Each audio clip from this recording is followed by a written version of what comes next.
الحمد للہ رب العالمین والصلاة والسلام علی سید الانبیاء والمرسلین اما بعد فاعوذ باللہ من الشیطان الرجیم بسم اللہ الرحمن الرحیم یا رب لک الحمد کما ینبغی لجلال وجہک وعظیم سلطانک رب اشرح لی صدری ویسر لی امری واحلل عقدۃ من لسانی یفقہوا قولی رب زدنی علما۔ السلام علیکم ورحمۃ اللہ وبرکاتہ۔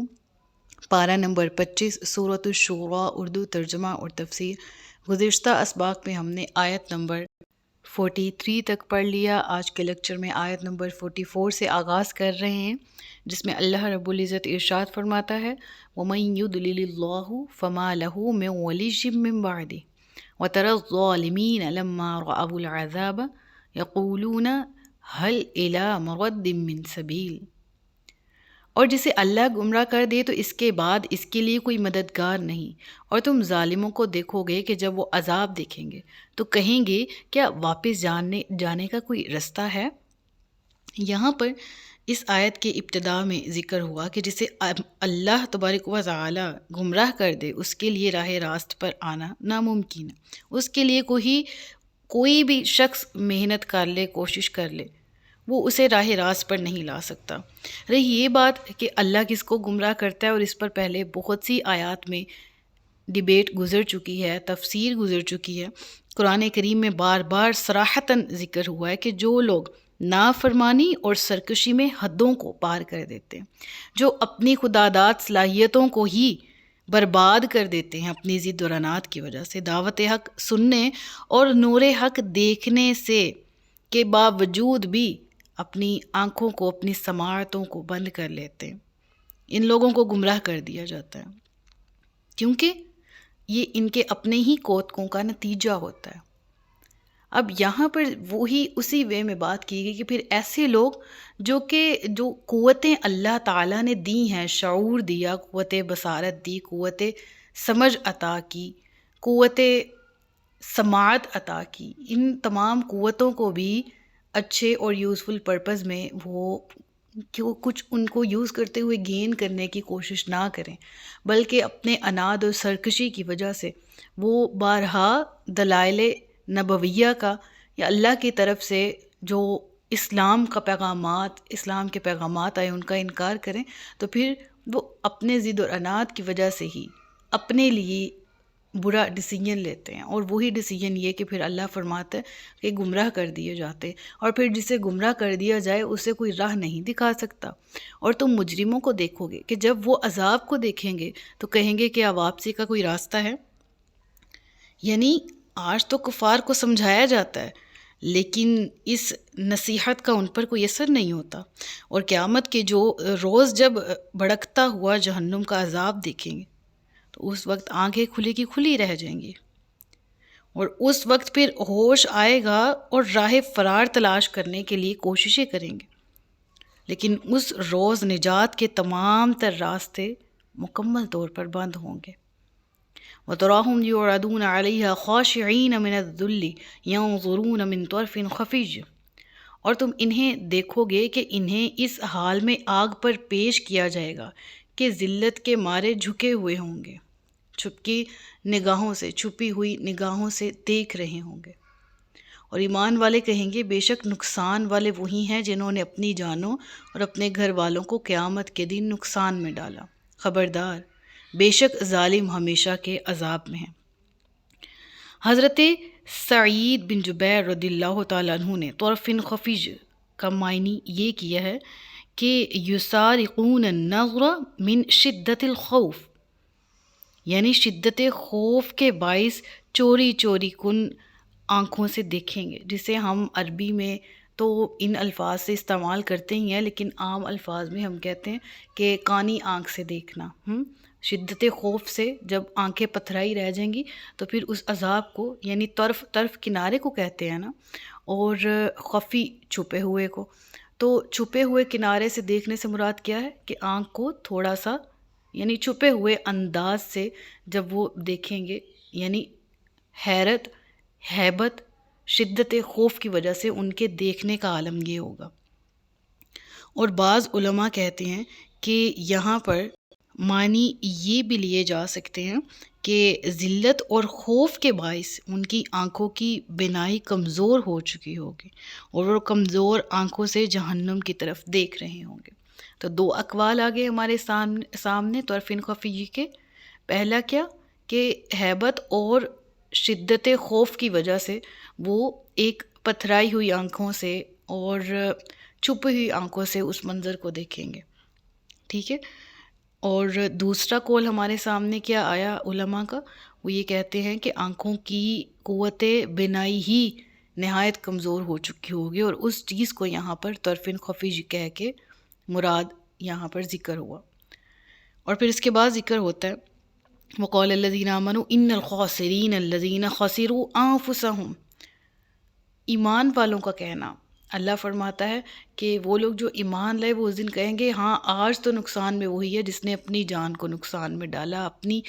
جانوں پر ظلم کرتے ہوئے، وہ اہلیکم، نہ صرف اپنے بلکہ اپنے اہل و عیال پر بھی۔ تو آج کے سو کولڈ تھنکرز اس طرح کے بھی مارکیٹ میں اویلیبل ہیں نا آج کے دور میں، جو کہ اول تو خود کو بہت آزاد سمجھتے ہیں نا اپنی سوچ کو، شاید آج کی جدید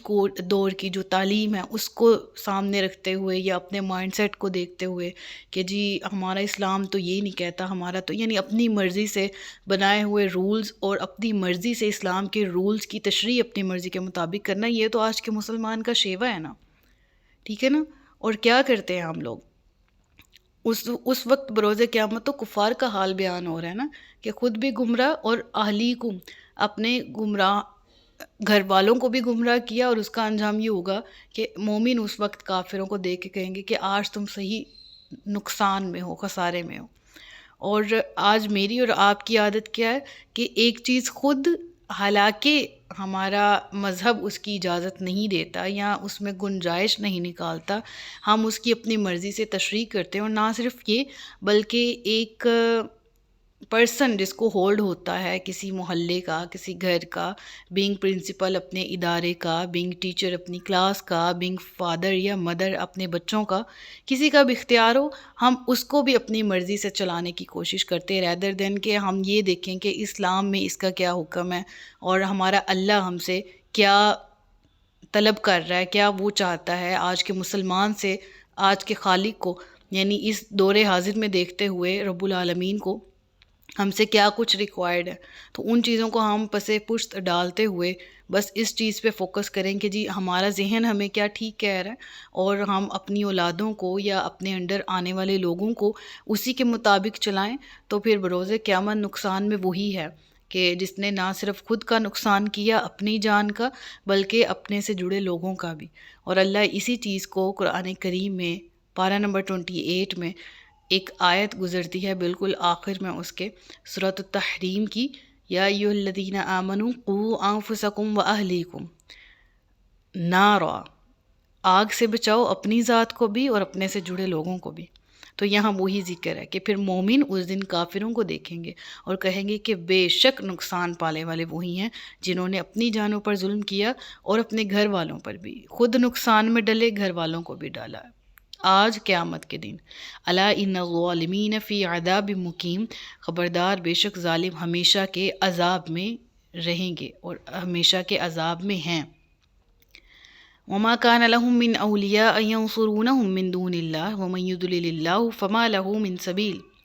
اور یہ ومن یضلل اللہ فما له من سبیل، یہ لفظ دیکھیں اسی رکوع میں کنٹینیوٹی کے ساتھ دوسرے نمبر پر دوبارہ سے یہ چیز ذکر ہوئی کہ ان کے لیے دوست نہ ہوں گے جو اللہ کے مقابلے میں مدد کر سکیں ان کی، اور جسے اللہ گمراہ کر دے تو اس کے لیے کوئی راستہ نہیں ہے۔ استجیبو استجاب سے ہے، مستجاب بھی اسی سے ڈرائیوڈ ہے، کسی چیز کو قبول کر لیا جانا، جس طرح کہ ہم رب العالمین کی صفت میں بھی یہ کاؤنٹ کرتے ہیں کہ رب العالمین فرماتا ہے کہ میں دعا قبول کرنے والا ہوں۔ قرآن کریم میں سورۃ البقرہ میں ذکر ہوتا ہے نا کہ میں اس کی دعا کو قبول کرتا ہوں جو مجھ سے دعا مانگتا ہے۔ تو بندے کو چاہیے کہ مجھ ہی سے مانگے، فَلْيَسْتَجِيبُوا لِي۔ تو یہاں پر بھی اسی وے میں استجاب لفظ بمعنی کیا ہے؟ قبول کر لیا جانا، لیکن یہاں پر کیا ہے؟ استجیبوا لربکم من قبل، قبول کر لو، حکم مان لو اپنے رب کا اس سے پہلے کہ ان یأتی یوم لا مرد لہ من بعدی، وہ دن کہ جس کا لوٹنا نہیں ہے پھر، جس کا پلٹنا یا جس کا ٹلنا نہیں ہے پھر، یعنی وہ دن جس میں واپسی کی کوئی راہ نہیں ہے، جس کا ذکر ابھی اس آیت ہاذا کے بالکل آغاز میں بھی ہوا، اور وہ دن کہ جس کا ٹلنا بھی نہیں ہے۔ اس دن سے پہلے اپنے رب کی بات مان لو، اپنے رب کا حکم مان لو۔ ما لکم من ملجأ یومئذ وما لکم من نکیر، اس دن تمہارے لیے کوئی پناہ گاہ نہ ہوگی اور نہ تمہارے لیے انکار کرنا ممکن ہوگا۔ ملجأ پناہ گاہ کو کہا جاتا ہے، نکیر انکار کرنا۔ آیت کے آخری فقرے میں مختلف قسم کے مطالب بیان کیے گئے ہیں نکیر کے حوالے سے علماء کی جانب سے۔ بعض علماء کہتے ہیں کہ یہاں پر تنکیر کے معنی انکار کے ہی ہیں، جیسے کہ اس ترجمے میں بھی یہی لکھا ہے، انکار کرنا ممکن نہیں ہوگا ان کے لیے، ٹھیک ہے۔ یعنی بعض علماء کہتے ہیں یہاں تنکیر سے مراد انکار ہے، یعنی قیامت کے روز جب دفتر عمل کھل جائے گا، نامہ اعمال آنکھوں کے سامنے رکھا جائے گا، تو کسی کی یہ مجال اور طاقت نہیں ہوگی کہ اس کے اندر جو مندرجات ہیں، جو لکھی ہوئی چیزیں ہیں، ان کا انکار کر سکیں یا ان سے مکر سکے۔ اور امام مجاہد نے تنکیر کے معنی ناصر اور مددگار کی ہیں، یعنی کہ قیامت کے دن ان کا کوئی ایسا مددگار نہ ہوگا جو انہیں عذاب الہی سے چھڑا سکے، بچا سکے۔ اور بعض نے تنکیر کے معنی بدل دینے والا، تبدیل کر دینے والا لکھا، یعنی کوئی ایسا آدمی نہیں ملے گا جو کہ اس دن عذاب میں رد و بدل کر سکے۔ اور ایک توجیہ امام ابن کثیر رحمۃ اللہ تعالی علیہ نے بھی پیش کی، اور ان کی توجیہ ذرا باقی تفاسیر سے، باقی معنوں سے، باقی آراء سے ذرا ہٹ کے ہے۔ وہ کہتے ہیں کہ یہاں تنکیر کے معنی یہ ہیں کہ جس طرح رد و بدل بتائے گئے نا، تو انہوں نے یہ توجیہ پیش کی کہ تم اپنی شکل و صورت بدل کر یا اپنا حلیہ تبدیل کر کے اللہ کی آنکھوں سے چھپ نہیں سکتے ہو، بھاگ نہیں سکتے ہو، ٹھیک ہے۔ تو یہاں انہوں نے نکیر کے معنی چھپ جانے کے وے میں بھی مفہوم سامنے رکھا ہے، یعنی الغرض یہ کہ ان تمام آراء کو سامنے رکھتے ہوئے ایک چیز ہمارے سامنے آتی ہے، وہ یہ کہ اس دن بچنے کی کوئی صورت نہیں ہے، کسی بھی صورت میں، خواہ اپنے آپ کی ذات میں تبدیلی چاہیں، خواہ نامہ اعمال سامنے رکھیں، مکرنے کی کوشش کریں، خواہ انکار کرنے کی کوشش کریں، کسی کے لیے یہ ممکن نہ ہوگا، محال ہے۔ فَإِنْ أَعْرَضُوا فَمَا أَرْسَلْنَاكَ عَلَيْهِمْ حَفِيظًا إِنْ عَلَيْكَ إِلَّا الْبَلَاغُ، اس کا ذکر ہمیں دوسری بہت سی آیات میں ملتا ہے کہ جس میں ذکر ہوتا ہے وَمَا عَلَيْنَا إِلَّا الْبَلَاغُ الْمُبِينُ، اے نبی فرما دیجئے کہ ہم تک تو صرف پہنچانا ہی ہے واضح طور پر۔ اور یہاں اسی کا حکم دیا جا رہا ہے کہ اگر وہ منہ پھیریں تو ہم نے تمہیں ان پر نگہبان بنا کر نہیں بھیجا، تم پر صرف تبلیغ کی ذمہ داری ہے، اور جب ہم آدمی کو اپنی طرف سے کسی رحمت کا مزہ دیتے ہیں تو وہ اس پر خوش ہو جاتا ہے، اور اگر انہیں ان کے ہاتھوں کے آگے بھیجے ہوئے اعمال کی وجہ سے کوئی برائی پہنچے تو انسان بڑا ناشکرا ہے۔ پورا فلسفہ انسانی اور یہ کہ انسان کس لیول کی ناشکری پہ اور ناخوشی میں کس لیول پہ کھڑا ہوتا ہے، وہ یہاں ان آیات میں بیان کر دیا گیا۔ اول تو آیت کا آغاز ہوتا ہے کہ یعنی اللہ اپنے محبوب کو تسلی دے رہا ہے کہ یہ کفار آپ کی اتنی مخلصانہ کوششوں کے باوجود حق کو قبول نہیں کرتے بلکہ روح گردانی کرتے ہیں، تو آپ اس سے اپنے دل کو ہرگز دکھی مت کیجیے۔ ان کی گمراہی اور تباہی کے بارے میں آپ سے قطعاً کوئی باز پرس نہ ہوگی۔ آپ کا فرض پیغام حق پہنچا دینا ہے جو آپ احسن انداز سے پورا کر رہے ہیں۔ پھر بھی اگر وہ باطل پر اڑے ہوئے ہیں تو یہ ان کی اپنی بدبختی ہے، اور اس کی سزا بھی یہ خود ہی بھگتیں گے۔ اور اس کے بعد پھر ذکر ہوا انسان کی زندگی کے فلسفے کا، کہ انسان تو وہ ہے کہ اپنے خوشی اور شادمانی اور مسرت میں گزرے ہوئے دنوں میں کیا کرتا ہے، اور پھر جب مشکل آتی ہے تو اس کا رویہ کیا ہوتا ہے۔ وَإِذَا ذَقْنَا الْإِنسَانَ مِنَّا رَحْمَةً فَرِحَ بِهَا، اب ہم یہاں پر کہیں ہاں تو خوشی ملی ہے تو خوش ہونا تو بنتا ہے، لیکن ہم زیادہ تر اللہ کی نافرمانی، اللہ کی ناراضگی کا اہتمام کرتے ہی تب ہیں جب اچھے دن چل رہے ہوتے ہیں۔ یہ فیکٹ ہے، ہم اس کو اس چیز سے کنسیڈر کر لیں کہ ہمارے ہاں اللہ رحم کرے فوتگی، یا ہمارے ہاں اللہ کے فضل سے اگر ہم کسی خوشی کو کمپیئر کریں، اپنی اولاد کا عقیقہ کرنا ہے یا کسی کی شادی ہے، تو یہ شادی والی رسومات اور یہ